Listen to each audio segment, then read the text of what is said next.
Hi,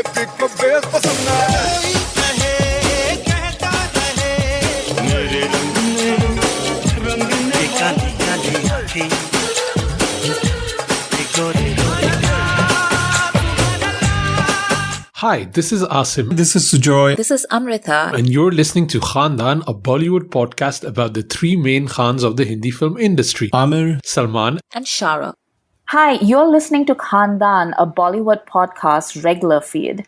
Thank you so much for your support over the years. We now have a Patreon channel with bonus content and exclusive merch for those of you who would like to support us. Every dollar goes towards creating more and better content. Visit us at patreon.com/Khandaan podcast. I literally had everything going, and then I discovered I was on the wrong link, and I was like, what is happening? And then I couldn't find my phone. It was like a whole process, you guys. We are live, by the way, Amrita. Is that... Oh. Yeah, well... Sorry, before we start, is that dog yours? No. If so, can you bring it? No. Okay, no, it's a poor little dog who is not a little dog. He's actually a beautiful, beautiful animal. And I'm pretty sure he's being abused. And my friends and I have been trying to get him some kind of help, but it's really not working. So if you hear a dog barking in the background while I'm speaking, that's the dog that's being abused in my neighborhood. Sorry. That was more tragic than actually, that dog was barking last year on the Best of 23 episode too. So 4 dogs have been barking for an entire year. Yeah. He's been asking for help for a very long time. But it's heartwarming that the dog made it through 2023. Yes, the dog did not die in 2023. Yeah. That is good. The bar is low. Yeah, wow, as long as you're alive, man. That's the bar. Hello and welcome to Khandaan A Bollywood Podcast, the ray of sunshine and hope. I think last year we started out the show talking about our New Year's resolutions. I don't think we're going to do that this year, right? Because I think you guys made fun of my resolutions for 20 minutes. So I'm not even going there anymore. Did you have any resolutions? I need to know what they are. What did they make fun of? What were your resolutions that they made fun of? His resolution was to be more awesome. That was his resolution. He was like, I am awesome and I will be more awesome this year. And he delivered. Yes.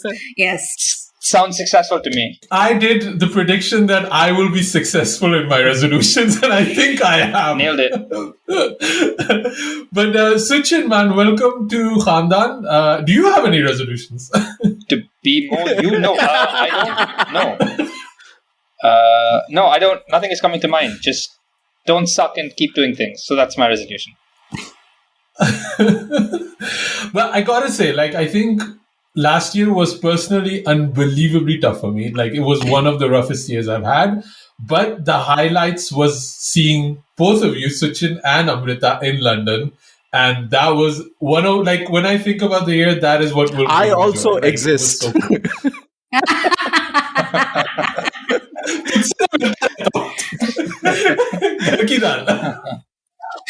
I know. I literally met you yesterday. Bichara popcorn lata hai, chips lata hai, he gets no credit from me. So just No, that was honestly very, very cool. So I will share that highlight for sure. And I also wanted to say that in London, there's a huge, massive rally going on for Free Palestine, which unfortunately I'm not able to join. So we're doing this live stream instead. But I did want to kind of shout it out, and I got a little artwork in the back here by Shepherd Ferry. So yeah, I just wanted to kind of say Free Palestine before we actually get into stuff that is completely not important in the larger scheme of things when you think about it.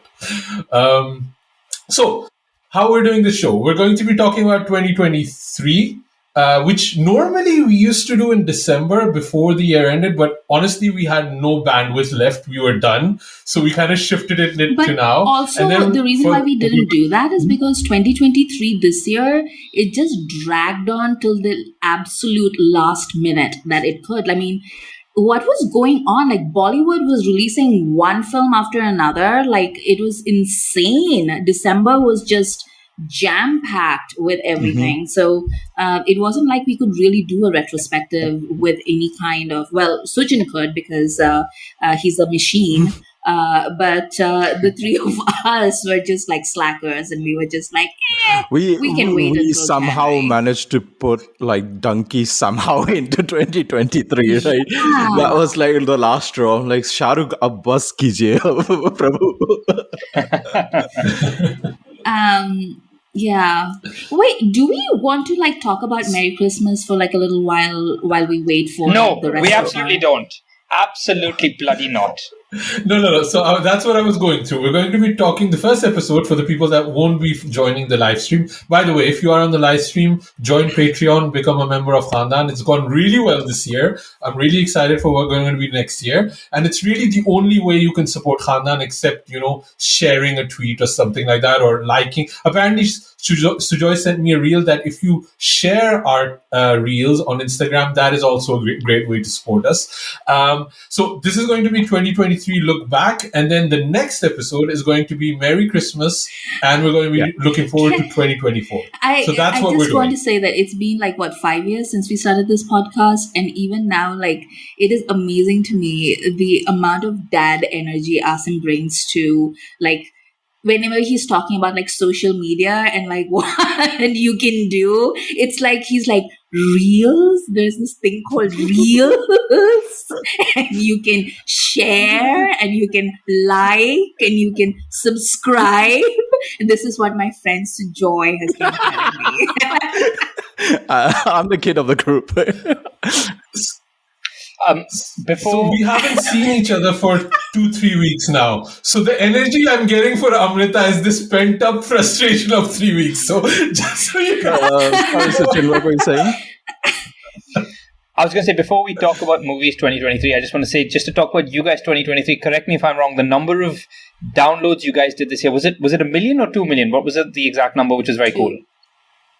2 million. I think that's fun. 2 million insane. It's insane. It's insane. But for an audio podcast, it's crazy. Like, I didn't think it would be what it was, and that was just like literally 1 year. So I don't like, the thing is, when you switch portals, it's very hard to track numbers, but like if we did this in a year, I don't even know how much we got. I think we're really happy, and I mean, I'm just thankful for everybody that keeps listening to us and sends us emails and things like that. We got so many emails over the break too. I wanted to get into them, and we will at a later stage, but I just don't think we have time for it today. And I also want to thank a lot of people that joined us on Instagram because they wanted free merch. We will also get to you. We haven't gotten around to that. That is still, we have not forgotten you. So, yeah. But let's get into the show, unless we have anything else to add. Amrita, anything else? I just want to... So, Suchin, you haven't watched Merry Christmas yet? He has. I have. Oh, that's you why I didn't have. talk Okay. Okay. So, 2023. Let's talk about the year that's been. I also want to say, before we start, Suchin, man, you come in so prepared and organized, and I want to apologize that we are not on the level of the people that you usually chat with. He's been texting me, he's been WhatsApping me, are we doing this, are we doing that? And he's like, dude, we're like terrible at this thing. It's not organized. I was getting imposter syndrome, man. I was like, because it's been a while since you were on the show, right? It's been a while. It's more fear. Like December, like Amrita was saying, was just its own thing. So the entire year, and you're like, wait, what did I watch last year? What came out? What did I feel? Yeah. Even if I like that film, do I remember that film? So it's just that fear of like, will I even be able to say words about things? So that's where it was. It was just like trying to summarize the year. And also, like, disclaimer that Khandaan, we don't watch each and everything that came out in 2023 because we are not professional movie critics either. I speak for myself, and like especially movies in other than Hindi languages, I don't get to watch a lot of them, and so the movies that we discuss are only going to be the ones that we watch in 2023. Can I just say, though, that it is really, like, as somebody who grew up in the 80s and 90s, it's wild to me even now. I know I say this every single year in one of these episodes, but it's honestly wild to me that we've come to a point where we are actually apologizing that we don't watch that much content in languages other than Hindi. Like, like maybe 10 years ago, even, or even like 5 years ago when we began this podcast, nobody even wanted to hear about all the other stuff, about the Tamil stuff, the Malayalam stuff. I don't think people even knew there was stuff to watch in any languages other than Hindi, to be honest. And then all of a sudden, like people would talk about like Korean movies or Spanish movies or French movies, but people wouldn't talk about like, Tamil, Malayalam, Telugu, and all of those things. And now all of a sudden, everybody watches everything, and I think that's beautiful. Yeah. And that is, Anyway, we'll ask him over on to you. It was literally going to be my first point that I was going to say that, I think 2023 for me, the first point I was going to make is that movies, the box office is back. Like we were waiting for it. And it is back. Like we had a Suryavanshi and stuff kind of like stumbled through it, became a hit. But the box office is back.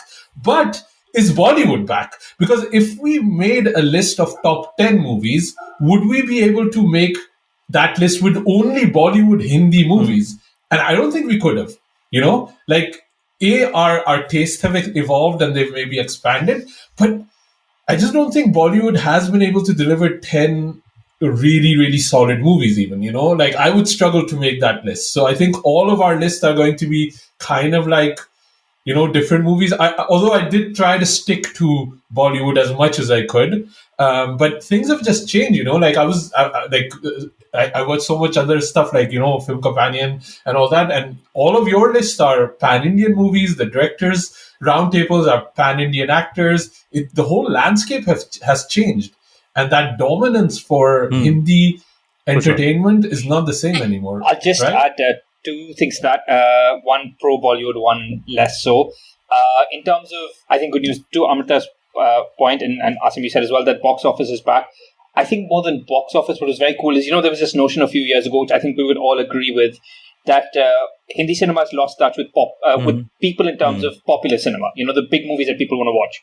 And that felt like a change this year, despite of what people thought of the films, whether it's, Shah Rukh Dominance 2023, whether it's Gadar, whether it's Animal, Rocky Rani. Hindi cinema made movies that people really, really wanted to watch this year, which I thought was a triumph. But yes, Asim, to your point, I still think the most exciting movies coming out every year are non-Hindi movies, the best Indian ones. And the films that excite me most, the ones that I'm most looking forward to, the things that feel like a great big screen experience for me, are more non-Hindi stuff. So yeah, it's a mix. And now we go to Rani Mukherjee. But I will say that the thing that I noticed very particularly this year while I was watching Jailer, weirdly enough, is that, we used to make fun of pan-Indian movies a couple of years, like before the pandemic, when somebody would say pan-Indian and we'd be like, what is so pan-Indian about this? Because it would literally be like people would make like a Hindi movie and then they will dub it in like 3 different languages and then release it and they'll be like, Dekho, pan-India movie. And that was so stupid, like you sitting here in 2024, I'm looking back at those movies and I'm like, what were these people even thinking? Because if you look at the pan-Indian movies that that they're releasing today, not just from like Hindi cinema, but from like all the other different languages, they go out of their way to recruit like on-screen talent from like different industries. So it's, whether it's Jailer with like, Malayalam stars and Kannada stars and all of them, or whether it's, something like Jawan, which even had a Tamil director, or Animal with like a Telugu director, But not only did they, like Vanga didn't just, it's not just that he was a Telugu director, but he brought a lot of talent with him, both on and behind the screen, that already had a lot of success in Telugu cinema.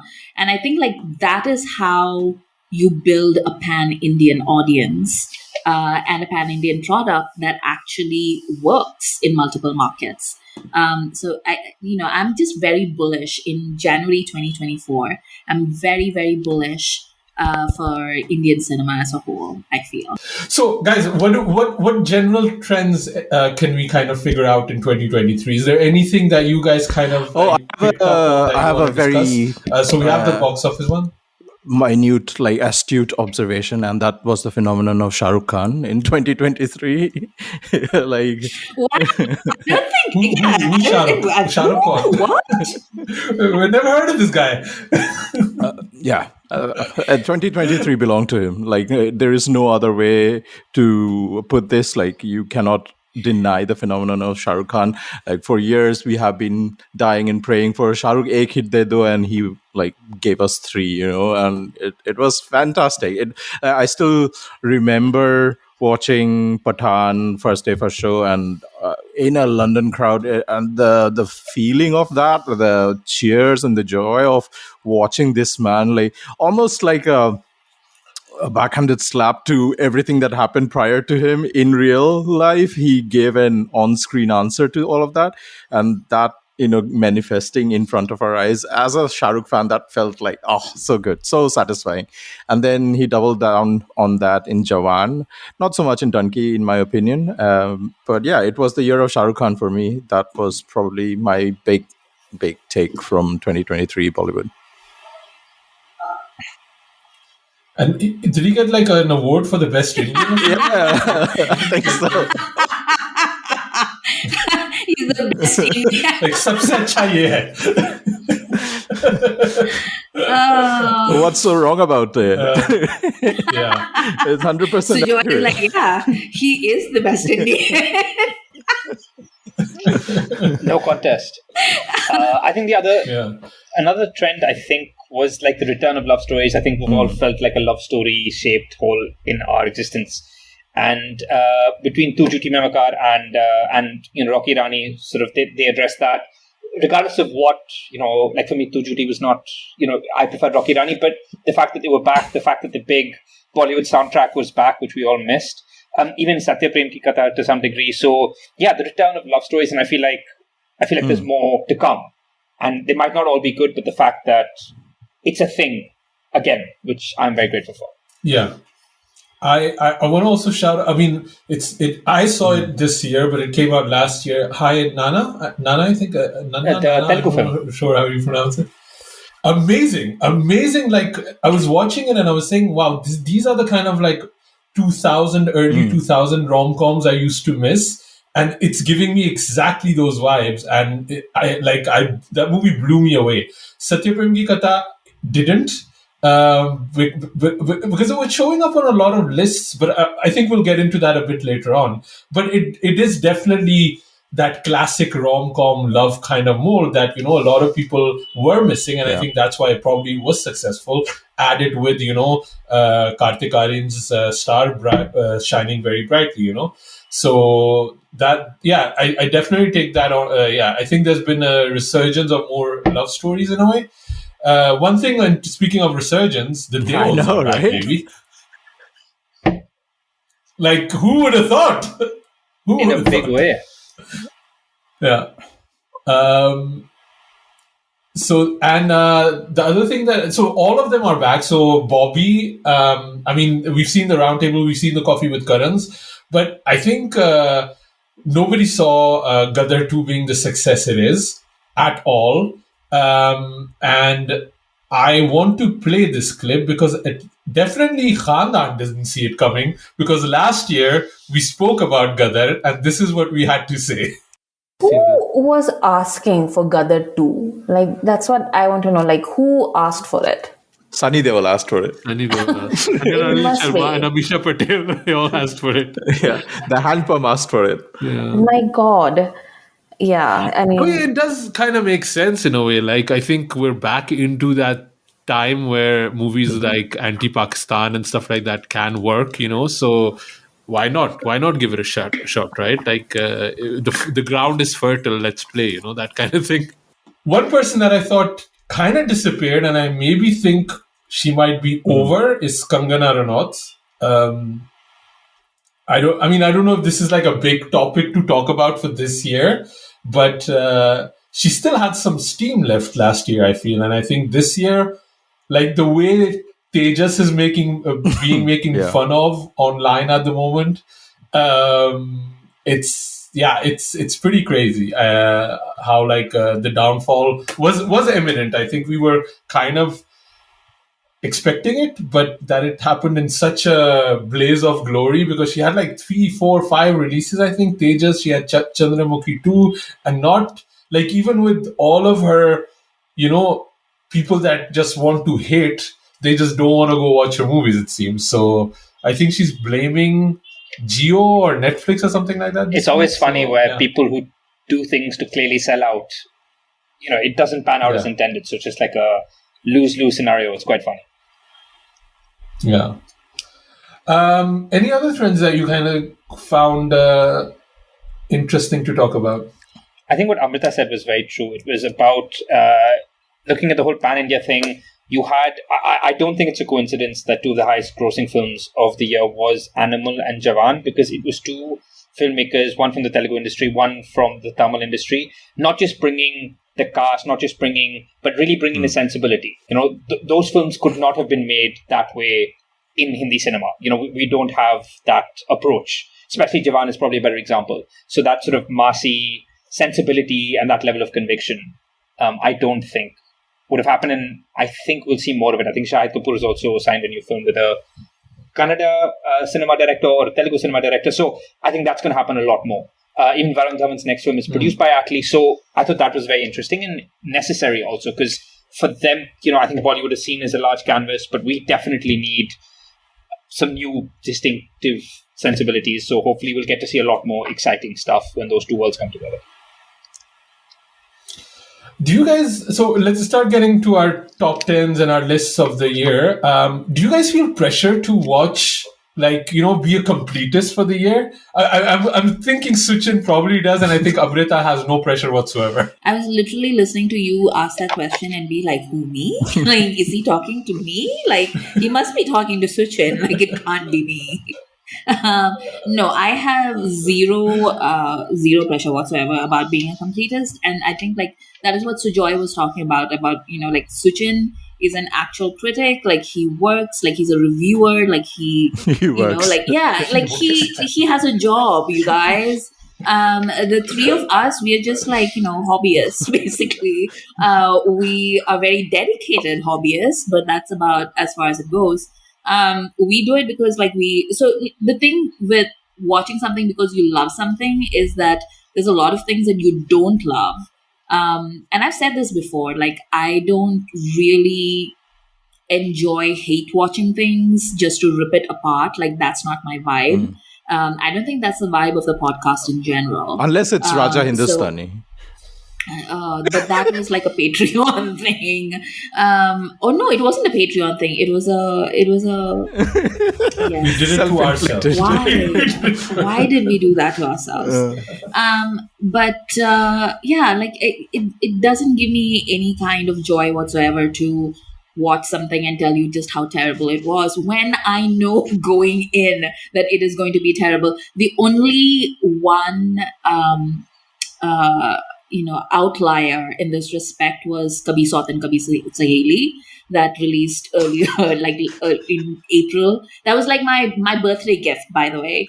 Asim arranged a birthday outing for me, and it was to watch Salman Khan do Billy, and that was an amazing birthday gift. Thanks, Asim. All my gifts are Salman related, by the way. Anybody that comes in and if I don't have a gift, I'll just write being human. And Amrita doing the Billy Billy dance is the thumbnail of this episode, by the way. I would say there are two different kinds of, you talk about being completist or the general form of watching stuff. There are two kinds. There is, I want to have watched everything, which is pointless, exhausting, you're never going to do it. And there's more focused pressure, which is I want to watch all the ones worth watching. So I guarantee you at some point, you guys are going to talk about some movie from this year, which I haven't watched. And that's what you want to watch. Everyone's the wider list of what everyone considers the most worthwhile movies. And when you miss a couple of those, you're I'm wrong. I'm just wrong. But my thing is like, there's a lot of movies that I catch up one after the other, and then they're not as effective anymore, because there's a lot of hype, there's a lot of pressure. And I think that's what happened for me for three of us, because it was literally on everybody's best of list. And I watched it and I was just, this is so slow. I just cannot, I don't have time for this, So that's one of the things. And then actively, I also maybe push back too much, How can it be that good? Like that kind of thing, because I'm just the contrarian. And then at the end, you're just so tired. I was like, do I want to watch another good movie or do I want to watch another fun movie, And that is another thing that I have. So Sujoy was really telling me how good 12th Fail is, and I should still try to watch it before we start recording. And I just couldn't. I watched Subhash Ghai's Hero instead. That's where I was like mentally. So yeah, it's I do feel the pressure, even though we're not professional critics, and I would say we actively avoid movies instead of seeking them out. So. But let's get into our list a little bit. I think we should keep our top three at the end, or would that spoil everything already? Should we start with the top three? What do you guys think? Start with it. It's half an hour. People are waiting for it. Yeah. Start with it. Okay. So, Suchin, are you okay to go first? I am. I have three and one special mention. Okay, so let's go. Are we going to say top three, or going to do one by one and then we chime in? If I was thinking, if something is on number three for Suchin and anybody else has it on number three, we can just add our voice to it that it's on number three. Yeah. Okay.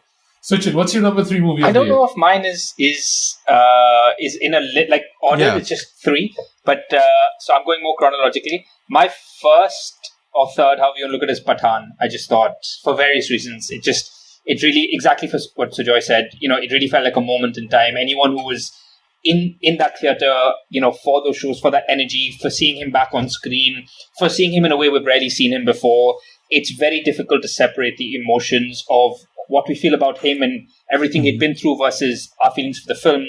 But it also was, I thought, a very, very sort of fun mainstream film. That's, especially after you watch Tiger 3, that film just increases in value. And just to get to see Shah Rukh, to experience him like that. It was also a very rare sort of, I thought about it the same thing I thought about when I watched War. It was like a really fun, big mainstream action film that was very self-aware. It was having fun. It knew exactly what it was doing. And it was very cheeky. And so, yes, I would say Pathaan.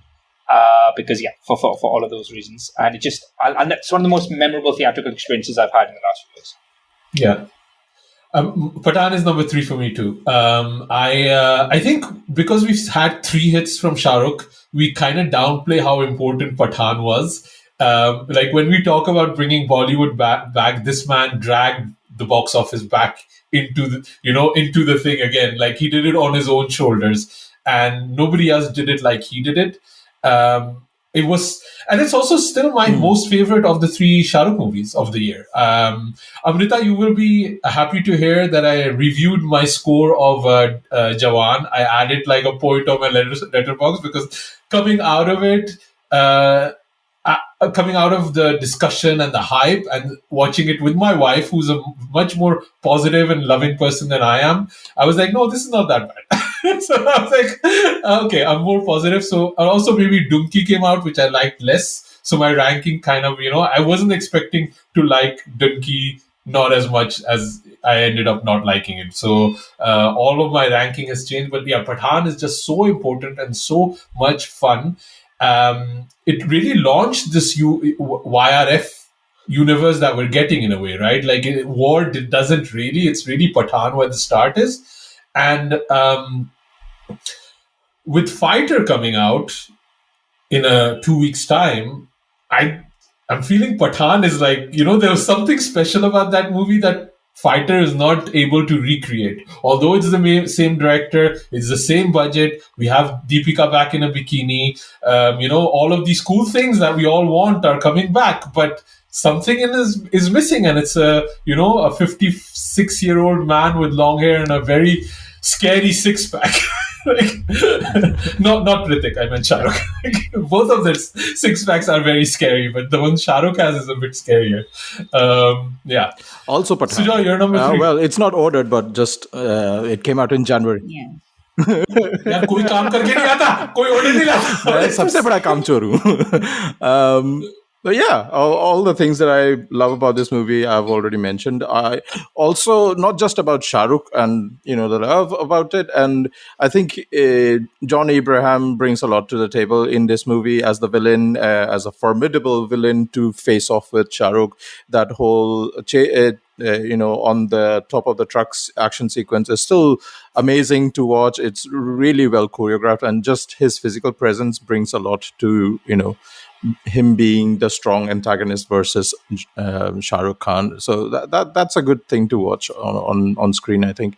And obviously the soundtrack was bomb, and I didn't expect Jhume Jo Pathan to become the anthem of the year as much as it did. Like, as we all know all the Instagram reels that followed that, people dancing in the cinemas, it becoming like a concert at the end. I haven't seen that sort of a behavior from Hindi movie audience, in a long time, or never, So yeah, Pathan is my choice.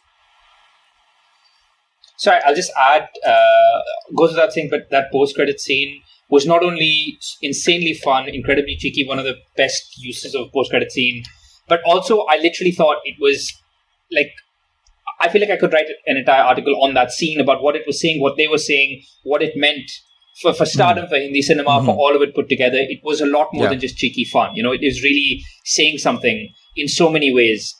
And just that is the moment of the year for me. So yes, that I thought just added to it exponentially. I just quickly looked at the YouTube comments, and Tiger said all SRK films this year were bad, to be honest. I was like, the name is Tiger. I'm sure there's no bias in that comment that you're making. But thank you for joining us on the comment section in YouTube.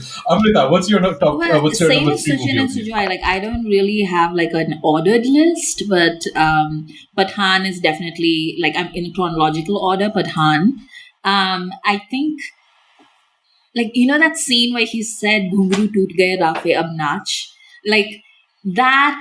Yeah. To me is the dialogue of the year. It's like Shah Rukh back on screen with a bang. Like, I remember the feeling in the theater when that scene played out.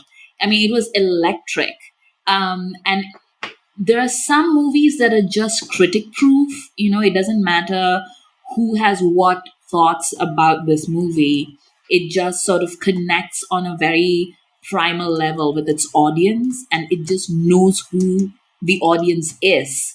And it just plays straight for that gallery. And that's what Pathan is. And it does such a good job at it. And I just really enjoyed it. And I was really happy to see Shah Rukh back on screen after all those years. John in his white chuddies, Deepika in her, amazing bikinis and her terrible Urdu. All of it, like, I loved all of it. It was kitsch. It was, it was glossy. It was fun. It had like real stars instead of people who were pretending to be stars. It was everything that you loved about Bollywood. And I mean, there's a reason why some people call Sid Anand, like, Lord Sid, because like the dude delivered, like he knew exactly what he was doing. He made a Bollywood action movie. And it was great. Sorry, I just had two more things to add on Pathan. I have more thoughts about it now. So also, like you said about stardom, it really did feel like the big star vehicle done right, because a lot of times we see it done wrong. Also, I know there's been a lot of talk about it, but the way it did patriotism, to watch a movie, you feel safe to feel patriotic. Half the time you're just scared because it goes into a very chest thumpy and you completely disengage. And here there was something very gentle and meaningful about that as well. Yeah. And sorry, I just wanted to add that as well. And also something. Imagine how I feel, Suchin, as a Pakistani, about being scared watching a patriotic movie. What's going to happen? Is it marriage? Is it Kajal? Like, what's going on? Like, where are they going to hit me? Like love jihad. What's happening? Yeah. Okay, let's get into number 2 for you guys then. Suchin, what was number 2? I know you guys haven't rated the movies, ranked the movies, so this whole exercise has become pointless. But let's go with number 2. Suchin. Speaking of this whole exercise becoming pointless, my second film would be Jawan. I think it's harder because Jawan is not, because I've spent so much of my energy this year comparing Jawan and Pathan. Jawan is not a movie. It is sort of an experience. It's a feeling. Pathan at least has a beginning, middle, and end. Jawan really is an experience, but in so many ways, it is a spiritual sequel to Pathan. We've never seen Shah Rukh in that way before, and then they basically doubled down on it on crack. And it's really weird coming out of that film. Because it's like 5 films worth of plot put together. There's so much going on, but it's sort of you're weighing how you felt about the overall thing versus the insanity and the joy you felt about individual moments. And I came out thinking about the flaws so much, but after Jawan stuck with me so much more than Pathan, which for some strange reason, because maybe we'd never seen something quite like it in that way. Because again, it is that Atlee sort of Tamil cinema sensibility applied to one of our stars who we've been celebrating, but never quite like that. And again, some of those moments are just truly insane, and how that movie just goes for it. So yes, I would say that for all its just unwieldiness and just massiveness, and I would go for Jawan. It really has stuck itself in my subconscious. So yes, that would be my second one. Yeah, Joe, it's not on my list. It's not in my ranking, but I remember one of the criticisms I had about Jawan was the cruelty of it, the way the cruelness is shot in it. And I remember that was the one thing that I was even telling my wife before we started rewatching it, that it really bugged me. And she pointed this out to me, like having now seen the destruction in Gaza for months and months on end, it doesn't seem that cruel anymore, like what I see in Jawan. So that was one of the reasons why I kind of re-ranked it a little bit. So Jawan is not also on my list. I think Pathan is the Shah Rukh movie of choice for me this year. Jawan for me felt like very messy. So I just could not connect with the emotions that the movie was trying to say. Obviously, that whole fourth wall breaking scene, but which Shah Rukh has also done in Phir Bhi Dil Hai Hindustani, is very, very meta on so many levels. But even so, it was too messy for me to wholly like it. So my movie number 2 on my list for the top 3 Bollywood movies of the year is Rocky Rani Ki Prem Kahani. I don't think I've, in the many years of watching movies at the cinema in London, I don't think I've watched a movie so many times at the cinema, because this movie just has entertainment and laughs and joy and just pure Bollywood magic in abundance. And to see Karan Johar make a movie like this in 2023 just gives me so much hope, and also so much character, so much just pure Bollywood joy is what I would define Rocky Rani Ki Prem Kahani as. Even the name is so Bollywood, and then freaking Ranveer Singh just delivered the hell out of Rocky Randhawa. That's we live in an age where we don't remember Bollywood characters anymore. Which Bahubali probably is the self-titular character that we remember from the past few years. When it comes to Bollywood cinema, we don't remember characters anymore Jay and Viru or Gabbar Singh. But Rocky Randhawa is one of those characters. It's such a fantastically written character, and all the supporting characters that joined in this family drama and brought us the tears and the laughters in this movie. Spectacular. I love the heck out of Rocky Rani Ki Prem Kahani. Yeah, to me, Jawan is actually an honorable mention, mainly because it was an experience, right? It was a very unexpected movie experience for me, because it completely zigged where I expected it to zag. I was not expecting its politics. I was not expecting, it to have like 5 movies worth of plot. I was not expecting some of the dialogues in that film. Like, so many different things about it was very much unexpected, and therefore it was enjoyable. But I don't know if I would count it as, like one amongst my top 3 Hindi movies of the year. Like, I don't know about that. But it definitely does deserve an honorary mention. For me, number 2 is also same as Sujoy. It is Rocky Aur Rani Ki Prem Kahani. It's just like, the little movie that could. It feels really silly to say that because it's a Karan Johar directorial. Mm-hmm. It is anything but little. But it genuinely feels like a movie that harkens back to the 2000s, except with better politics, I suppose. But Ranveer and Alia was so great, and the supporting cast was so great. I did not expect Dharam and Shabana to be making out on screen in 2023. Like, that was cheeky and unexpected, and it was a real cinematic event, in my opinion. The music was great, and then at odd points in my life, I just find myself thinking about various things that Rocky Randhawa said, like I'm a fragile and like all that kind of just the other day I was at dinner with friends, and these are not even women who particularly watch movies, much less Bollywood movies, and all of them just spontaneously thought about that moment where Rocky thinks Tagore is her Dadaji and says Pranam Dadaji. Like that, it's just like really iconic little scenes. And I thought it was just really well done. And I don't think anyone could have made this movie but for Karan Johar.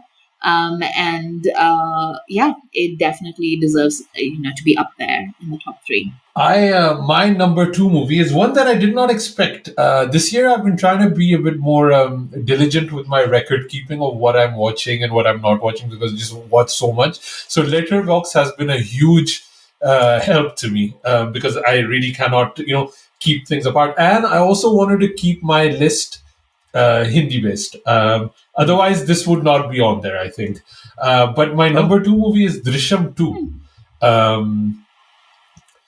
I really enjoyed this movie, apparently. This came out a while ago. This is not on anybody's lists anymore. But it is a strong, strong thriller. And I think what the Drishyam movies do, the Hindi version, they really adapt it to Ajay Devgan's sensibilities. There's a continuation. Adding Taboo to the mix adds so much to this movie, right? And then they also have kind of the story, that the way it's shot, the tension that they add to it, and then they also add now I'm blanking Akshay on the Khanna. name, Vinod Khanna's son, Akshay Khanna to it as the bald inspector, which he's been perfecting as a character lately, and he's so good in it. Like, I did not expect Drishyam 2 to be, when I filtered all of my non-Hindi movies that I liked, Drishyam was on top, and I was like, "Wow, okay." Apparently, it's Drishyam 2. So Drishyam 2 is my Drishyam number 2. Came out in 2022. Yeah, wasn't it 2022? You watched it this year. Yeah. Okay, then I screwed up. I watched it this year. That's probably okay. Then I probably need to, and then I don't have a top 3. I need to probably rejig it. Yeah.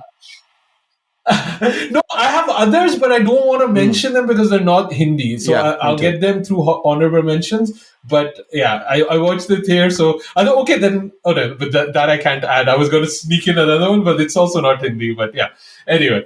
Suchin, man, you're back. I'm so happy. I was getting worried there. We're all I think Amrita also said Rocky and Rani for number 2. So your number 1 movie of the year, Suchin? I forgot about Rocky Rani. Oh, that's tough. I'm going to give Rocky Rani a special mention, but mine would be 12th Fail. It's literally one of those movies you do not see coming. that just gives you hope for so many reasons. That movie should not make you feel as much as it does, because especially I cover shows, we've seen the story done to death from so many different angles. TVF, Kota Factory, they have a monopoly on this. And yet this film feels so fresh, so refreshing. It is a moment for Hindi cinema in 2023 for a smaller film getting the love it deserves, to really take a stand against these mammoth star-driven vehicles, against all the spectacle. It's a moment for Vikrant Massi's career. It's this insane story of Vidhu Vinod Chopra. We've all seen directors who are known for their past, from yesteryear directors who fizzle, who just seem to, you take RGV, Ashutosh Gowarikar, they just one day lose it disappears. And here you have someone like that reinventing themselves to such a degree. And I felt that story so much, and I still wonder why. But there was so much honesty and emotion, and it came together beautifully. So yes, that would be my other top film of the year. And I've got one special mention, which I'll mention later. Yeah, it will be 12th Fail for me as well. Like, I kept away from this movie. I don't know. I have a reason, because the trailer was cut so badly. It felt so generic. And a lot of what this movie does is not trailer friendly, because there are so many like long shots in this movie, and that's why the flair of the director is so much more apparent in 12th Fail. That's why the emotions deliver so much. There is like a tight grip on how every scene should unfold, and the craft of everybody involved, not just Vikrant Massey, but from the village people and to his gang of friends in Delhi, and how the story of UPSC aspirants. I'm very, very close to this sort of a competitive exam environment. I've seen my brothers go through this grind. I've seen my cousins go through this grind. I've seen the whole big herd of Mukherjee Nagar students who spend years after years attempting this exam, and what that feels like, the frustration. It's this collective story of all of that culminating towards the end, and the emotion, it just delivers the truth of that emotion. And I just felt so good watching it, like, but also like I sort of compiled it and comprehended it in a different way of how India as a nation also failed these people, of the hardships that they have to go through to just climb through or climb over that class divide. This is probably one of the only few ways that they can, and it's like the odds are so stacked against them. It's that story. So I get to celebrate the victory, but also look at the failure of the system against that as well. And so I think 12th Fail delivers on all of that. It's such a magical movie. I did not expect to like it as much as I did, and I'm so glad that in 2023 we can get movies like this. It's one I missed. Although even yesterday you were, telling me about it when we were watching Merry Christmas. That how good it was. So yeah, I will get to it though. I will get to it. There's been so much praise. Amrita, your top. So I number one have not watched 12th Fail either. I will watch it. It's been on my list, but literally all anyone would tell me about 12th Fail is that they cried watching it, and I was like, I don't know, like I'll watch it, and then like it just never happened, because I'm already crying every day, so I don't really need the extra encouragement. Thank you. But I will watch it. I know I will watch it, and I enjoy Vikrant Massey as an actor. Yeah. I think Vidhu Vinod Chopra makes good movies, so sure, I'll watch it. Okay, my the third slot for the year, I'm not going to say it's my number one movie of the year for reasons that will become very clear shortly. I'm gonna mention a movie that I think deserves to be up here just because it was a cultural moment, and that movie is Animal. You did a Sriram Ragavan on us, Amrita. Is this sincere? I'm gonna put it up there. Listen, hear me out. So hear me out. Okay.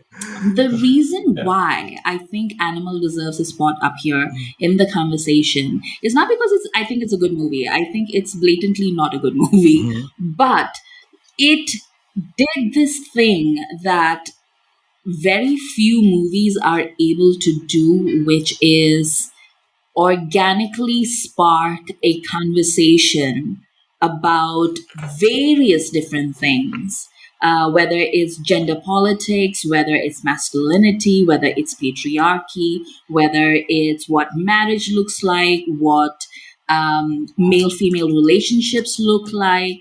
And then the meta part of it, like what does it mean that a star such as Ranbir Kapoor is acting in a movie like this? What are the ramifications of that? What does it mean that Sandeep Reddy Vanga has made 2.5 movies, and they've all been both of them have been variations on a theme, and that theme is so successful for so many different sectors of the audience.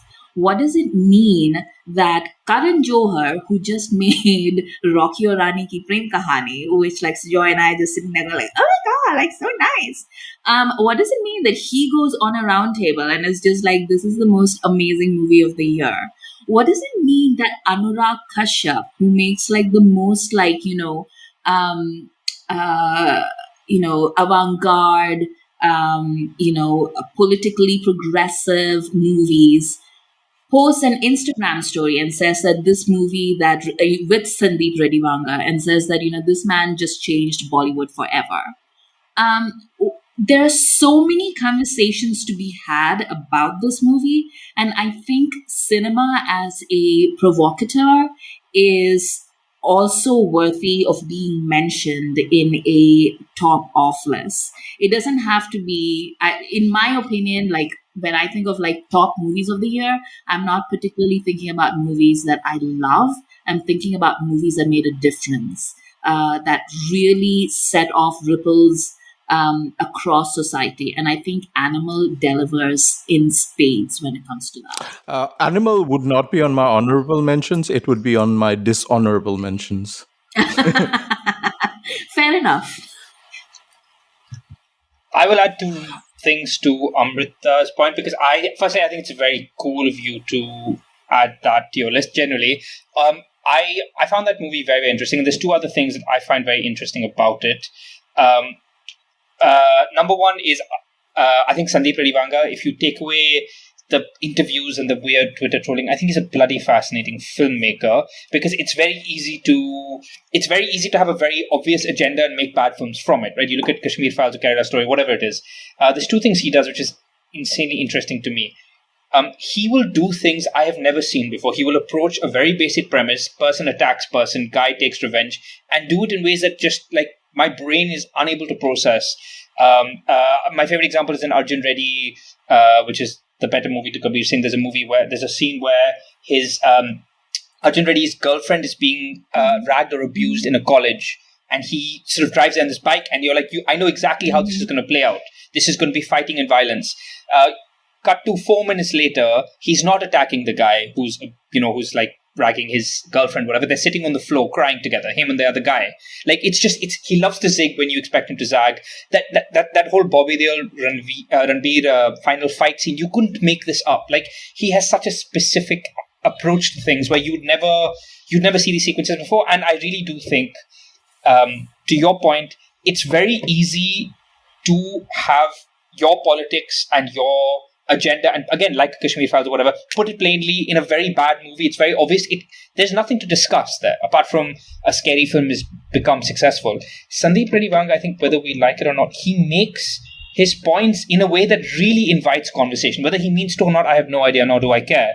But I guarantee you, if somebody who's not familiar with Hindi cinema, who wasn't familiar with Ranbir Kapoor, watched these movies, I really do think he does these very screwed up things of patriarchy, whatever it is, but he does it in a way that invites conversation, it's very easy to do those things in a very whatever, and that's why I find him to be a very, very interesting filmmaker. So no, I think it's very cool of you to add him to your list. I think Animal is a very interesting one for sure. only Amrita could get away with adding an animal to the list. Being a woman, if the men had done this, we would be in so much misogynistic shit. Yeah. No, I'm actually the opposite. I think we had a really good discussion. It was one of my favorite episodes of the year, having that animal discussion about the movie. I think we were quite positive in general. We didn't cancel it. There were people that really had their, missiles and rocket launches out for that movie. We didn't. So I think that was a really interesting discussion. But what Suchin is saying, I'm the opposite. I have no interest in the conversation about this movie or the filmmaker whatsoever. I enjoy the movie. I appreciated facts for it. There are other themes and ideas that I didn't like at all. But that was it. I didn't watch any of his roundtables. I didn't engage with any of his tomfoolery on social media. I see it, but it just doesn't. It just seems very weak to me. Like I just have pity for it. Like the conversation, the conversation became exhausting after a point. All of us, even the people who liked the film, were just tired of the conversation. So yes. I completely get what you mean. For sure. And I do think there is some sort of alpha beta kind of situation. It's speaking of masculinity, right?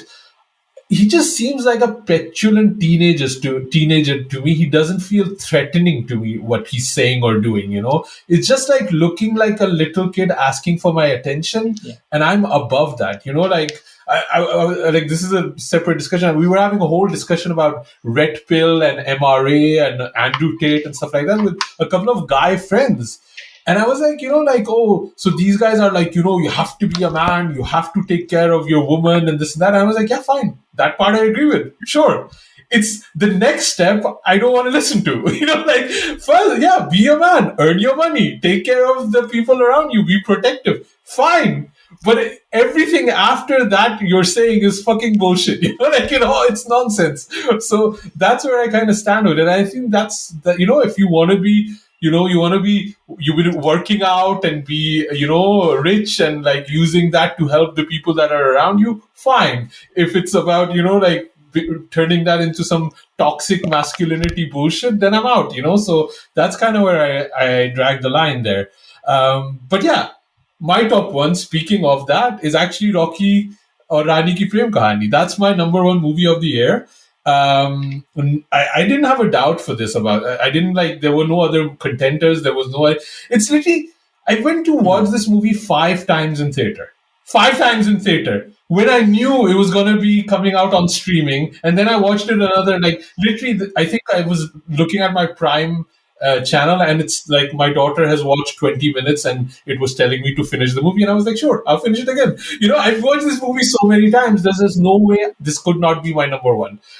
It's super fun, it's super woke, it has a lot of things to say. I appreciated Ranveer Singh after a long time on screen again. He just annoys the crap out of me so many times, and he just shut up this time, and I loved it. Alia Bhatt is fully entering her Madhuri Dixit phase. Who cannot appreciate that? It's just a good-hearted, positive movie. I think we're going to be loving and talking about this 10 years on, decades on. It's one of those movies, Rocky and Rani. Songs are great. I was very cold on the songs at the start. They've really, filled me with love since then. All of them. It's just a lovely movie. It's my number one movie of the year. Suchin, you were out. Did you want to add anything on Rocky Rani, or we're going to talk about that in honorable mentions? Let's get into honorable mentions. Suchin, what did you not add that you don't know? Rocky Rani, definitely honorable mention. I think that film is an achievement on so many levels. I don't think people realize how difficult it is to make that film. Karan Johar is making a Karan Johar movie while taking digs at Karan Johar, while also being an ode to Karan Johar's filmography. It's the big Bollywood movie done with so much conviction and heart. That's also very self-aware. That's also poking fun at itself. It's such a delicate, difficult tone to strike. And yes, so that one for sure. And the other one for me, as a special mention, is Kho Gaye Hum Kaha. When the trailer came out, I immediately felt like, Archie's was what everyone was talking about. And I was like, no, I feel like this one's going to be the one. I didn't love every aspect of that film, but I think there's a very honest, refreshing drama in there about sort of friendship and life in the digital age. I think that there are a lot of places. when the movie, there's so many times where the movie is just about concepts. It's just trying to lecture us about social media, and that you can see through it. But when the movie really lets it be about the characters, really about these people and what they're going through in life, I really, really felt it. And it just felt like a really hopeful end to the year. So I think there's a very sincere drama in there somewhere. And I feel like it's a special mention for me. I really, really like that movie too. The only problem I had is that the voice of every character is the same narrator voice. Like the stand-up comedy is in the same voice as, the guy that's working out and the voiceover that's happening. And I think that's the only issue that I had with the movie. But I think it was great, and I think the performances was great. I'm slightly old, so a lot of these themes don't speak to me necessarily, but I understood these characters, which is good filmmaking, right? Even if you don't, like, that's a real problem I had with Satya Prem Ki Katha. Like, I have no understanding of these characters and the performances. And after watching the movie, there were scenes where I was like, I don't understand why they're crying. What is the emotion? Why are they sad at this moment? But with Kho Gaye Hum Kahan, I totally got it. Like, yeah, I get it. Like, I even get that. I love that line from Ananya Pandey where she just says, I cannot stop watching you on Instagram. And I got that because I was literally going through stuff happening in Palestine. And I was like, why do I not just shut this off? It's just bringing me grief. But I can't, and that really connected with me. I thought that was a really, really good movie. It's not on my list, though. Sujoy, you have they are all non-Bollywood. That's why I put them in the honorable mentions. I watched 2 Pakistani movies this year, Joyland and The Legend of Mollajat, and both of them. Joyland, yes, 100%. Full of heart, full of flair, full of passion, full of violence, full of love. I really, really, really like them. So I would like to mention those for people who haven't watched them. Please go and find. I think Joyland is streaming on some movie or Legend of Mollajat still hasn't been on streaming yet. Otherwise, I'd be watching it every single day. The other non-Hindi movies that I want to mention is Iratta, which I still think about every single day. It's a Malayalam movie which came out early in 2003. I think it was released in January. It's how done it, who done it, but also so much more than that. It's a very, very dark drama. I don't want to reveal anything. Just go watch it. It's. I still think about it. Yeah. Amrita, any honorable mentions? Yes, I do actually. So same as Sujoy, I have The Legend of Mollajat as part of my honorable mentions. I would have put it obviously it's a Pakistani movie, that's why I didn't include it in my top 3, but it would have been right at the top of my list. It was not just an amazing cinematic experience, but also it's also one of my favorite theatrical experiences because it was literally last minute. It was a special re-release. It wasn't even supposed to be playing. Isa was like, Asim's wife was just like, you should go, and she planned out our journey. Like she knew. We came out of a movie. Yes. We were having dinner, right? And she said, go watch this movie because Amrita will never get a chance to watch it. So she booked the tickets and she sent us out. And I was like, "Main thak gaya, I want to go home." She was like, take Amrita to watch all of it. And we took poor Yamini with us, and Yamini was just like, I want to go home. And Isa was like, no, you don't. You want to go with Amrita. Yeah. And Isa was just it was very arrange a play date energy, but it's one of the main reasons why I love Isa, because I can just blindly trust whatever Isa tells me to do, and it'll always work out really well. And then we went and we watched it, and it was Eid, I think. So everybody that was coming to watch it was dressed really nicely, and we were less 3 rat people that just sort of slouched in as well. And then the movie came, and the movie was just so. I don't even know what I was expecting. It was just one of those amazing, amazing theatrical experiences where you're just sitting there and letting the cinema just wash all over you. And you just remember why you're a cinephile and what cinema is and what like South Asian cinema is like, like that masala-ness that you can't find in any other cinema anywhere else. Such a joy. Like you just like have like so much, like even if you don't like the movies, you will love the movies when you're watching this film. And then it was just, everything was just perfect. By the way, it's a 2022 movie. You guys saw it on the re-release. Yes. That's why you're talking about it. Let's call it the Disham 2 problem here. But anyway, I mean, I watched it on the big screen. Like like I have like. You're better than me. Yes, I am. So that was one. The other one that I want to call out is PS2. Yes. PS2 was also, is very memorable for its theatrical experience because Sujoy, Hasim, and I went to watch it together, and let's not get into details here on live. A lot of things happened during that show that shouldn't have happened. Let's just say the visual experience was enhanced. But I watched it subsequently again. But irrespective of like what I was going through, that scene between Vikram and Aishwarya. Aishwarya Rai. I mean, the weird thing is that you don't really get to see a lot of romantic face-offs in Hindi cinema anymore. You used to see it like quite often, right? Like whether it's like the Yash Chopra movies or like the Karan Mola Jat, movies. Nuri and Mola. Sure. Nuri and but Mola. it used to be a staple of the 90s and early 2000s movies, I think, where like the female lead and the male lead would have these intense face-offs. And they would just bring it, whether it's Shah Rukh and Madhuri or, like all of those movies.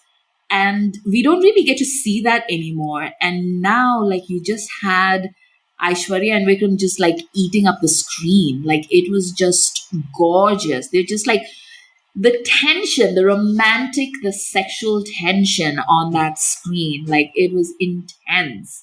The way that we've been building up to it all throughout the first movie, and then up to like that point in the second movie, and then the way that it played out was so different from anything that you thought would happen, because and that's when you realize that Nandini is a bit of a liar, because she's been saying these things, and then when she meets him and she's confronted by, him in the flesh, it just completely falls apart. Like all her little lies just sort of fall apart, and it is such a wonderful piece of character development. Like it just blew my mind when I was watching it.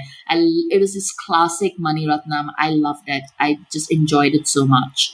And my third one that I just want to give a shout out to is Kadal the Core, which is the Mammootty film where he plays this gay man who is forced to come out because his wife basically outs him in their divorce battle, or the divorce case. Actually, it's not really a battle, and it's just like, it was just very unexpected. Like if I had had a bingo card, like Mammootty playing a gay character would not have been on my bingo card, like ever.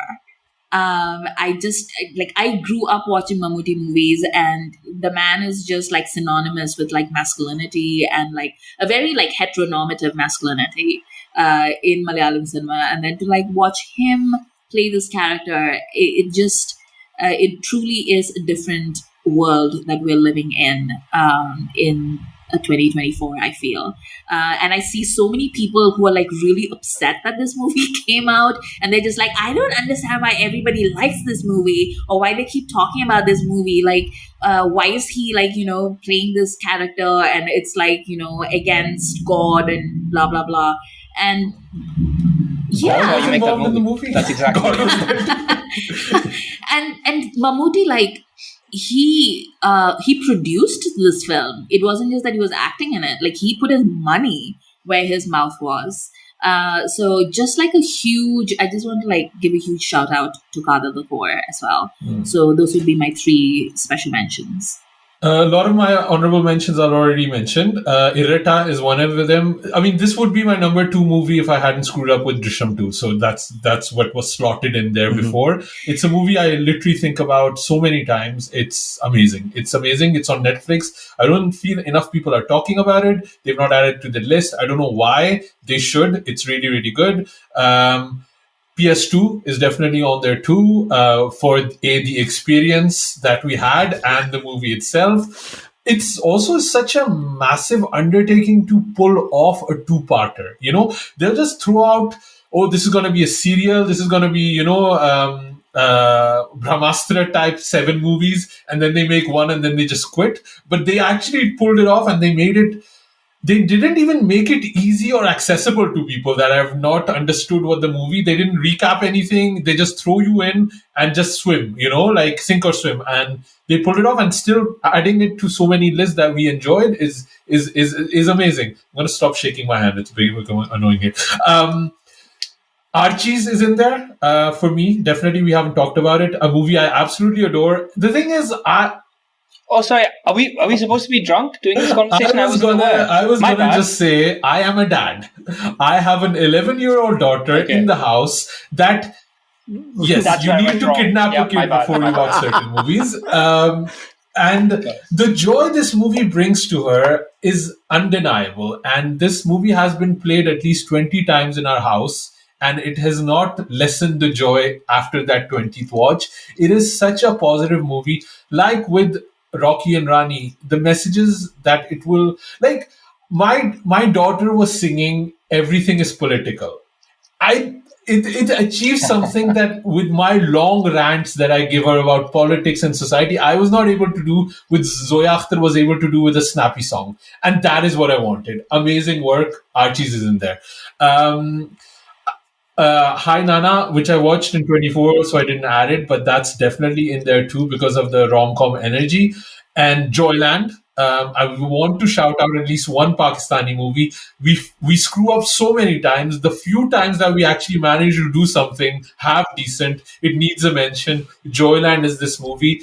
The themes, the way it's shot, it's so different. Like, like anything that's come out, like it's just a totally different vibe. And those amazing performances by those 3 leads, it sticks with you. It sticks near your ribs, and that's that kind of movie that Joyland is.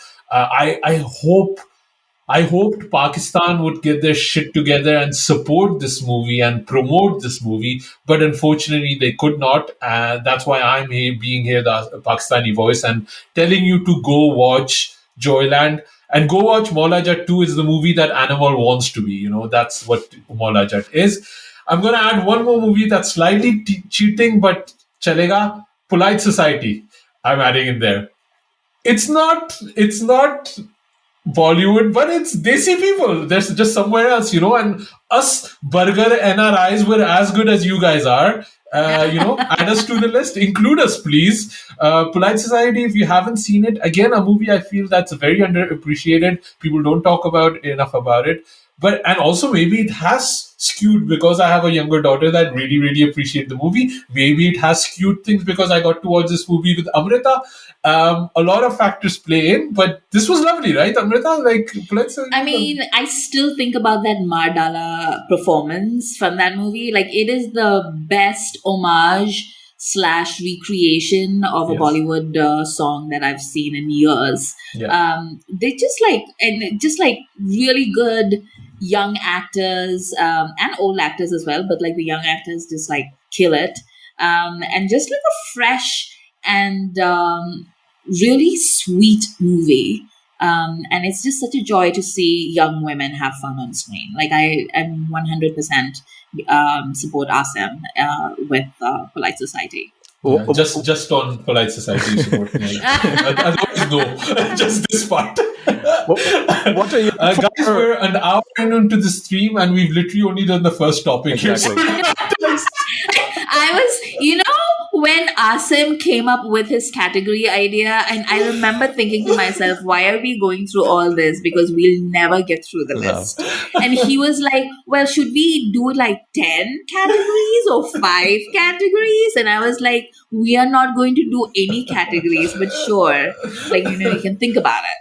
So Joy, what was the we did a little poll too, right? From our listeners. What was the top movie for our listeners? Our listeners are so much in sync with us. I think the top 3 movies that came out of the many entries that we got on our listener polls from our Google form were 12th Fail, Rocky Rani Ki Prem Kahani, and Pathan. And Jawan, actually. No, actually, I am wrong. Jawan, Pathan, and Rocky Rani Ki Prem Kahani. 12th Fail is on number 4. Okay. Yeah. Good. Let's move Either on. that means that they're on the same wavelength as you guys, or just means that like only 6 good Hindi movies came out. Yeah. Let's go on to the next one. What were your? Let's go quicker here because otherwise we're never going to make it. What were your top 3 songs of the year, Suchin? Do you want all 3? Yeah, go for it. Yeah. So really quickly for me, it was the song I liked most was the Jawan title track. It's basically sort of just the BGM of that film, but it just captures the feeling of that film so well. And every time I hear it, it's just excellent. Just the favorite soundtrack. It's not song, but for me, my favorite soundtrack of 2023 is the Tu Jhuti Main Makar soundtrack. It is the best album of the year. Rocky Rani tries, but the big Bollywood full-bodied album that we got to see again, the fun song, the big song, the sad song, all put together. It is that soundtrack without a doubt.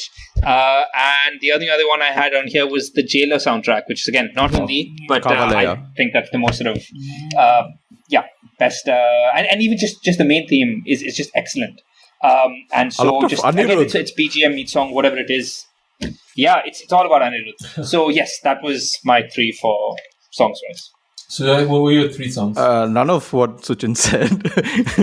Well, one, Pyar Hota Kai Baar Hai from Tu Jhuti Main Makar. Ranveer stole the show. The song is fun. The dance choreography on the drone shots on the on the penthouse thingy. Yeah, I live for that. So Pyar Hota Kai Baar Hai from Tu Jhuti Main Makar. Besharam Rang, everything to love about Shah Rukh and Deepika, scorching hot, and Vishal Shekhar doing their Vishal Shekhar thing. And from Pippa, Main Parwana, the only Rahman entry of the year, with Ishan Khattar dancing his ass off. I freaking love that song. I've listened to that so many times. I don't think I've replayed a song. Even the way it's shot. So good. Yeah, very cool, right? A special mention for the soundtrack of Rocky Rani Ki Prem Kahani. I freaking like Tum Kya Mile has grown on me so much. It's like the love anthem for, I don't know why, but this song just keeps growing on me. And also Salma Setaro Wali, what was that? The wedding song. Kurmai. So good. Kurmai. So yeah. Amrita? So there's this song from PS2 that is really a background song, but it's Surana Rattam, which is the song that plays when what's his face is Jayam Ravi is hiding out at the Buddhist monastery, and then he's lured outside, and then there's this whole sort of like arts and rituals parade that they throw for him because they're trying to murder him in the middle of it, and this is the background song that's played during that particular scene. And the moment I heard it, I was in love with it, and it's only grown throughout the year. That's my favorite Rahman song also of the year. Then I also fell down this Kumar Gandharva hole after watching Three of Us. I was telling Sujoy, and Sujoy was like, it's too slow and too sad. But I could not stop listening to Nayan Ghat Ghatan. And it was just like, it is just the most beautiful song that I've heard in years. And then what other song?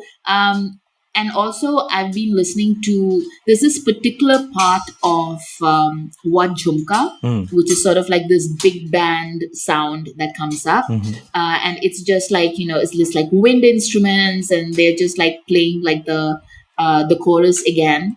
And I love it. Like, I've replayed and listened to that particular bit over and over and over and over again. Like, and in the movie version, I think they added a bit of Vekamleya into that as well.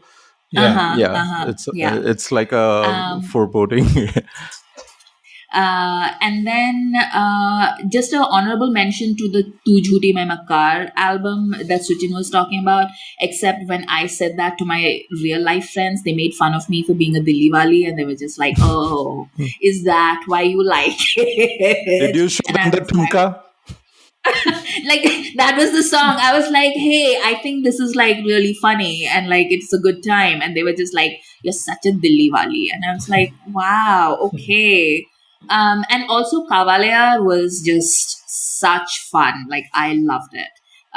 It was honestly like, I enjoyed it in the theater so much, but I also like, I that was probably my favorite bit of Jailer, that entire little storyline with Tamanna, and and Sunil, and like what was happening with them. But that song was just perfect, and it was funny AF. If you watch Jailer, you know what I'm talking about. Like, it was hilarious, but it was also a banger. I loved it. Also, special mention, one that I forgot, the Jubilee soundtrack, the only sort of online OTT streaming show. Amit Trivedi, Sunidhi Chauhan's, would you call it a mujra or a ghazal? Ye Tere Mere Ishq Ka. So good, so good. Yeah, also that bar song in Jubilee was really, really good. Babuji Bhole Bhale. Yeah, I love that song. Yeah. Actually, the best one was Chandu Nacha for me. That is the one that I really, really loved it. And it has that Pippa quality, like, that kind of like that era of music. I went with algorithm, like basically just how many, like I went to my Apple Music and checked what is the song I've listened to most. And I just kind of, I'm reading these out. My number one song is actually Left and Right by Ali Sethi, Abdullah Siddiqui, Manu, and Shegil. That's my number one song. Apparently, I've listened to this song at least 30 times more than the next song. So this is truly the song that I love the most. I don't know if you guys know this song or not, but it's amazing. So I'll add it in the show notes if you haven't listened to it yet. There's a new song also that I'm not listening to a lot, but again, you guys don't like it, and there might be some recency bias there. I'm still plugging that damn song. Suchin, I will send it to you in secret, okay? Then you tell me. Please do. Harun Rashid is my best friend. Friendship with Sujoy and Amrita is over. Exactly. Harun Rashid agrees with me. These two, kisi kaam ke nahi hai. They don't even rank the lists. Then Besharam Rang, Tere Pyar Mein, those were the ones that I listened to the most. The album I listened to the most was actually, and maybe cheating not, but this album actually came out in this year, not last year. It's the Lal Singh Chadda extended cut. And it has a Tere Hawale with Shreya Ghosal, and then it also has a non-Arijit version of Tere Hawale with Shilpa Rao. And those are the tracks I really, really loved. If people haven't listened to it, maybe check that out. That's again, I just love that movie. I love that album, so it's still on repeat in my household. What is the next category we have here? We have who had the best performance of the year. That's a good one. You got a few, Suchin? I will list mine out. I've got 4.5. I'll list them out really fast. So for me, Vikrant in 12th Fail, it is again one of those movies where the performance is in many ways the film. It really was a moment for him. That film without that performance is not that film. You really need that to really feel it and for it to hit home, and it absolutely does. And again, just something sort of quite wonderful about it was 10 years of Vikrant. And it really felt like, worthy of him and his career. Vicky Kaushal in, I'm forgetting the name. What is the Sam Bahadur. What's the Sam Bahadur? There you go. See, and I think that's a good, accurate description of the film, which is Vicky Kaushal in the film. His name I can't remember. I didn't love the film, but he was excellent in it. It really is. Yeah, the film was a Wikipedia tick box exercise of somebody, but like he really did so much with that, and he's been excellent in everything he's done this year.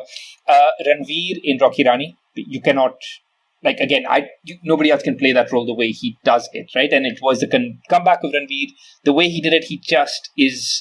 That sort of insane energy he brings. It's a very different example. But, when you watch Jim Carrey be Jim Carrey for the first time, it's just... Like, the screen is vibrating. And in a very different context, that's what Ranveer does at his best in this one. And the last one I want to mention is Three of Us. I didn't completely love every aspect about that film, but what Shefali Shah and Jaideep Ahlawat do in that film, I think, is just to see that level of gentleness and just wonderfulness, and more the performances and everything else. Just that energy it imbues in you is it just felt like poetry on screen.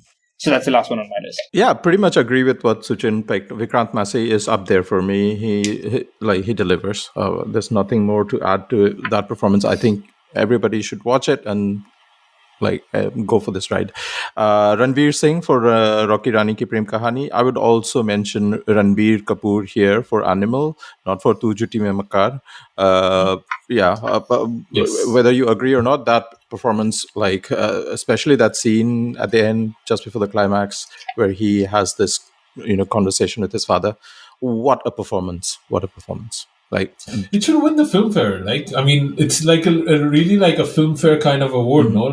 Like a performance. Like, it's big. It brought in money. It's very popular. Yeah. Give it to. I think it's probably going to win it this year. Actually, Amrita. Ranveer as Rocky Randhawa was just really it genuinely is going to stand up to the test of time, in my opinion.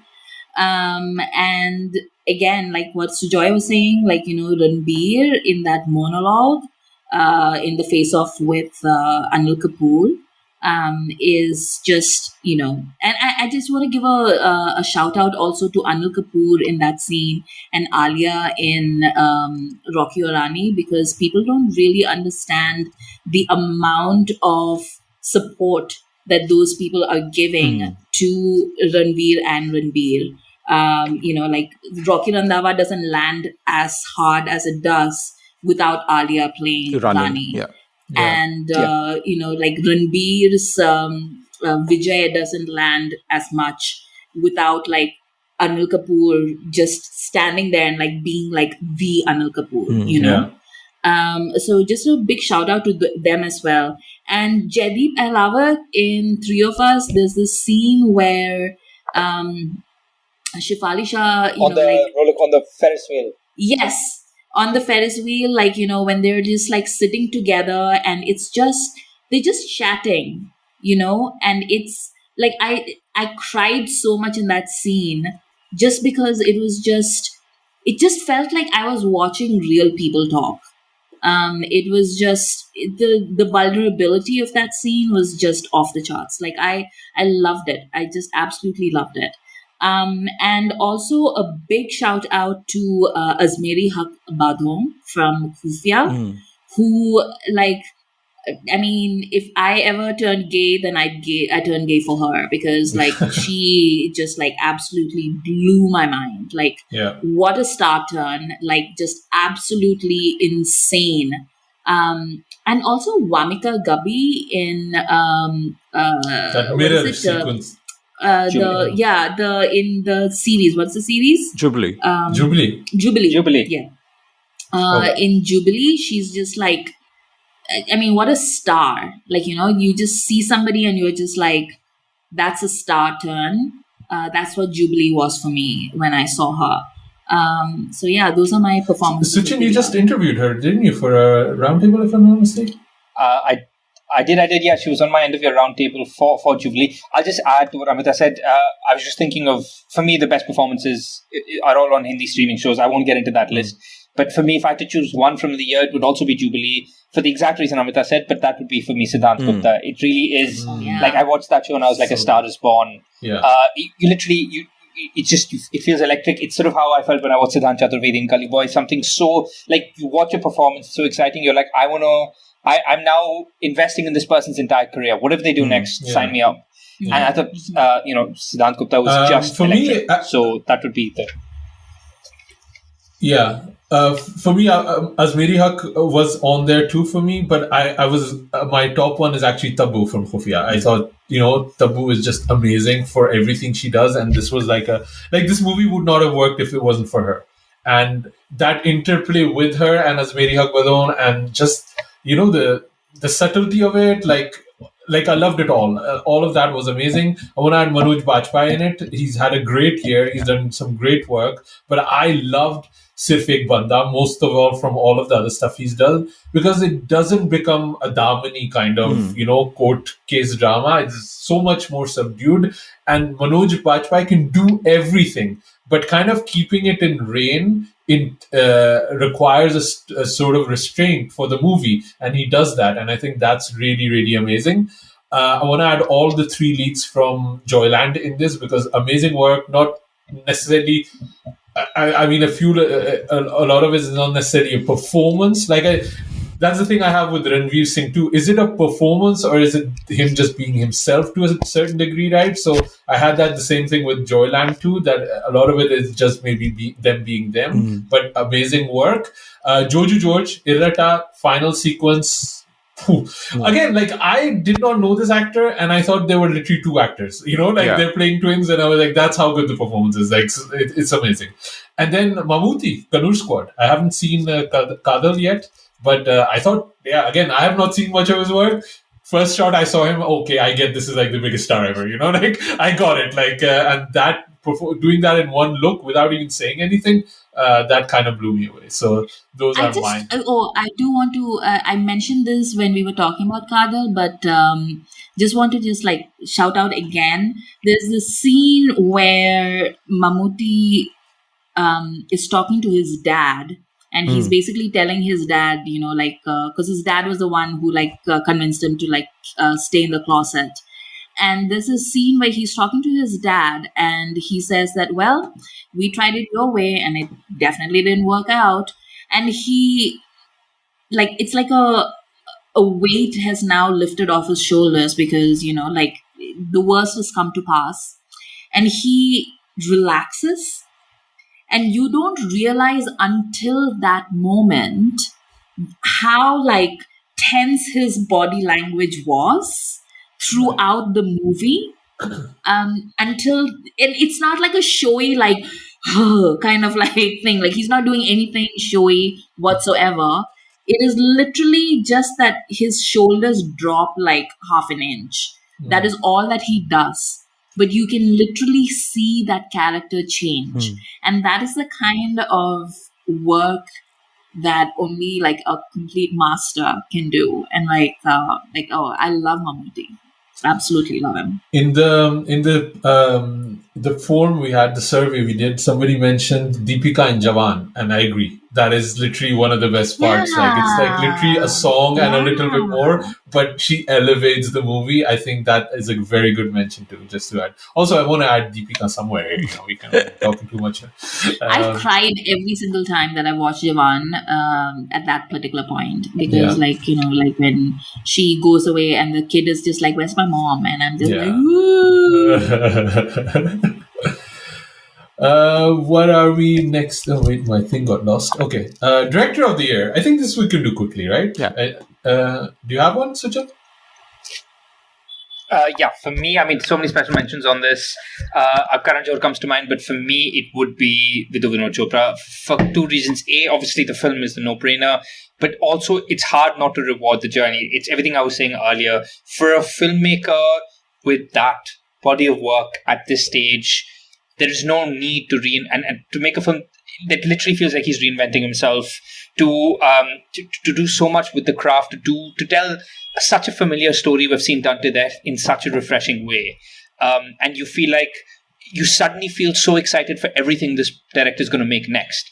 And you've seen this story go wrong, both of the film and of the director. You've seen it go wrong. We've seen so many directors try, and it gives you so much hope, because you can just feel someone having an absolute blast really connecting with their inner filmmaker and really going for it. For a film that doesn't have to work, it's not a big star, it's not a big whatever, and to see that level of passion, dedication, craft, and just a filmmaker having a blast and really is just, it's such an inspiring, hopeful story. Not to mention what it means for the box office as the rare small film that's holding its own against all the mammoths of 2023.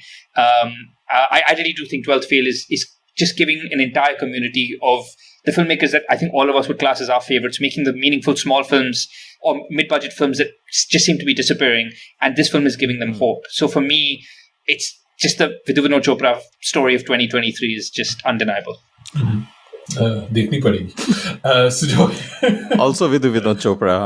I think what works for me is that the character of Vikrant Massey, Manoj, trying to crack the UPSC finals is almost reminiscent to what Vidhu Vinod Chopra has been in trying to crack this movie for so many years. The last successful Vidhu Vinod Chopra movie directed by him was a long time ago, right? And I heard he rewrote the draft 260 times or something for 12 Fail. All of that you can see, you can smell, you can feel it in this movie. So I pick us VVC, baby. Amrita? I haven't watched 12 Fail, otherwise, I probably would agree with you. I'm going to go with Atley because dude came to an industry where he doesn't even speak the language. He doesn't even speak Hindi.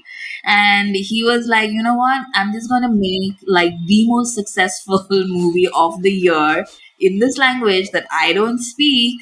And I'm not going to adapt it whatsoever. I'm just going to make exactly the kind of movie that I like to make. And y'all are going to like it. And he did it. That's called having vision. That's somebody who really knew what he was doing. And it was just a lot of fun. So congratulations to Atley. My director of the year is Karan Johar. Not only for the director he is, for the man he is, I feel. I think it's just so easy to... I'm getting there, Amrita.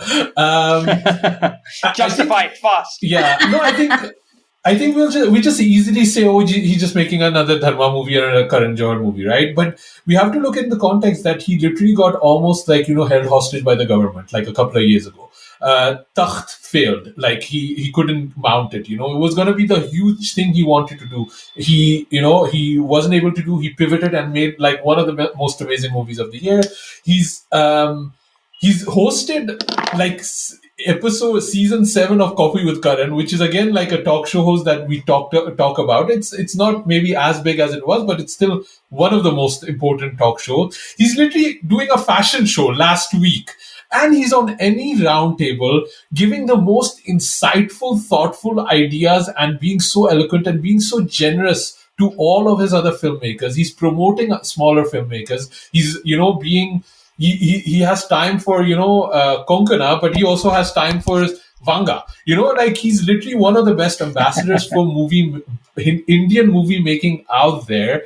And I really like the guy. I don't agree with everything he does or says, but I really, really like the guy. And there's not many directors I can feel I want the best for him. And I want the best for Karan Johar. Even though he's a rich man and he's on the top of the world, I still want him to be more richer, make more movies, make me happier with the movies he makes. I think he for me, he's the director of the year. And beside all of that, what I've said, Rocky Rani was my favorite movie, and it's literally one of the best movies of the year. He just did amazingly, and I think he does it so, with such ease and elan and eloquence. We think it's easy, and it's not, and that's why I think he is the director of the year for me. Next category.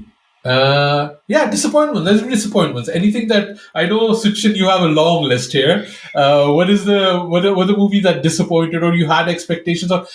Let's even combine categories like movies that get a lot of praise or have a lot of commercial success and you didn't get. Maybe we could just lump all of these together. Maybe.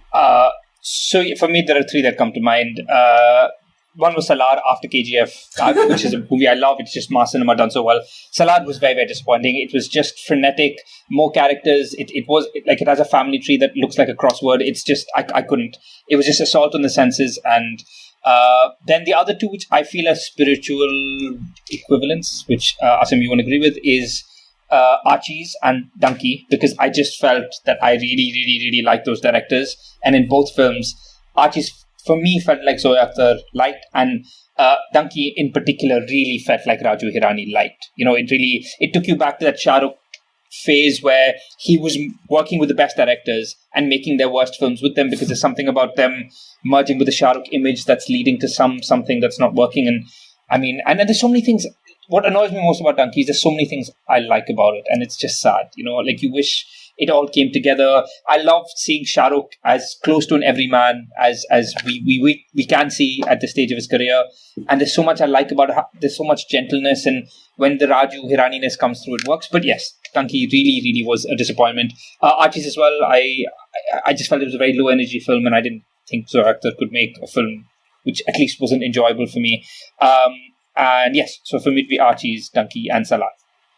Suchin, what is the industry buzz around Archie's? Do you know a little bit, because you're obviously like more part of that world? Like, is it considered a failure, a success? Like, because I feel like even though we talk about it a lot, it's also is trying to be maybe a crossover movie, right? And I don't think it's succeeded in that necessarily. So, because it's a Netflix movie, it could be a failure that's considered a success. I think for me, it was in many ways Bollywood's Barbie, because I think 5 years from now, Archie should only be looked back on as a marketing case study, because they went all out on that, and that's all great and fine. They did a great job of creating a lot of buzz and noise on the marketing front. I think a lot of people watched it. I know a lot of people who don't even watch Hindi films watched it, so it definitely made a splash. But everyone, I don't think a lot of people loved it, but also it's the kind of the film that everyone watched and has an opinion on. So that in itself feels like a success, at least for a Netflix movie. And the other thing is because of all the nepotism, Star Kid thing, just the amount of conversation around that film is undeniable. So did Archie, if making a splash means people were talking about it, absolutely successful. If making a splash means a movie that a lot of people liked, then no. Sujay, what about you? Biggest disappointments? Well, Tiger 3 comes to mind. Donkey, as yes. Suchin mentioned, but also I think the first movie of the year that we saw in 2023, Kutte, the son of Vishal Bhardwaj. Kutte, yeah. How could you, it's a taboo movie. I ended up disliking it. So Kutte is probably my pick for high expectations but low results. Amrita? Yeah, Tiger probably, because I was just expecting better things for Katrina. And I honestly, I think I allowed Asim to convince me that this time it was going to be different. I feel like very like Peanuts, like the Lucy with the football. I feel like that's what happened. And Asim convinced me that no, this time Salman really cares, and Salman will put in the effort. And then Salman said "Tenga" to me, and then I took it very personally. So yeah, Tiger. I still think the failure is not Salman, though. I think it's the director of the movie. He just could not handle it. I see the problem with Tiger with the director, not with anything else. And I need to rewatch it. I haven't done it yet. And I knew that was going to be the problem, and for me, that is still the problem. I don't think it's the stars or anything like that. It's the director. He couldn't handle it. My disappointments are Tu Jhuti Main Makar. I had high hopes for this movie. I was hoping this would be a Ye Jawani Hai Diwani kind of situation, and it just wasn't. My daughter keeps asking me to watch this movie, and I don't allow her. I'm like, no, it's not a good movie, and it doesn't have a good message too. I don't want you to, just accept what your husband has done and become a housewife with this joint family situation and a big, the family. Remember, the ending of this movie is the family in the airport, welcoming him in. Thing that she's saying throughout the movie that she does not want, and then she just acquiesces at the end. It's just a terrible, message for women. I feel like it's really disappointing. But it also gave us the debut performance of the year in the form of Bonnie Kapoor. Yes, Bonnie, tu kya kar raha hai? Second biggest disappointment for me was Bawal. And again, I'd play the clip that how excited I was for this movie. Nitish Tiwari. I didn't know much about it, and then like Varun Dhawan, Janhvi, I am huge fans of these two. Nitish Tiwari after Dangal, I thought would have, and guys, this movie. Like, I think we're forgetting how big of a mess this movie was. Like, it's embarrassing. I feel everybody should be embarrassed about this movie. Terrible. Like, how can you miss the ball like that wide? Like, it's crazy. Like, it's insane to me. And then Tiger 3 is on here because I had hopes, I had expectations of sub toot gaye, but I'm hoping that I will, like Jawan, revisit this movie and appreciate it slightly more. I'm hoping, let's see. But he keeps getting me back, Salman, and it's not the case. And this one I'm adding, but I don't feel it should be on the list. But Satya Prem Ki Karta is on here too because I got convinced that this was a Hi Nana, or this was like a rom-com kind of good vibes kind of thing, and it really, really wasn't. Have you guys seen this movie, by the way? No. Sachin, you haven't either? Nope. Yeah. Okay. Nope. Everything that I've heard about it makes me go like, no, that's not for me. Thank you. This movie is really sad. Was like, it was really good.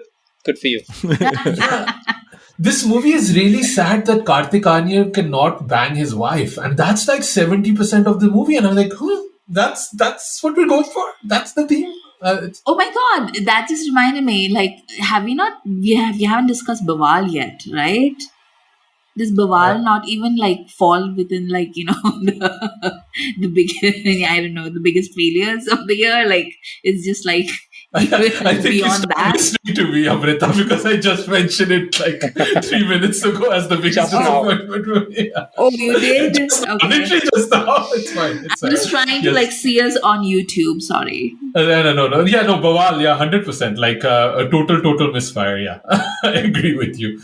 What do we have in terms of categories left? I think we're done, right? With this, I think we're done with 2023. Like, we finished it. We've got a lot like worst scenes and stuff like that. I think let's do like some post about that instead of discussing it now, because I think we're going quite long here. Yeah. Shall we? What shall we do? Shall we take 5 minutes break, or shall we? Can we do that on live? Can we take a break for 5 minutes or no? You can't, right? Yeah, for it. It's our show. We'll do whatever we want. Suchin is just sitting there like, what? What do you mean? No. What do you mean? No, I'm currently looking for my movies of 2024. I'm looking forward to. That's what I'm trying to find. Yeah. Shall we do that? Found it. We're gonna do Merry Christmas and 2024. Okay.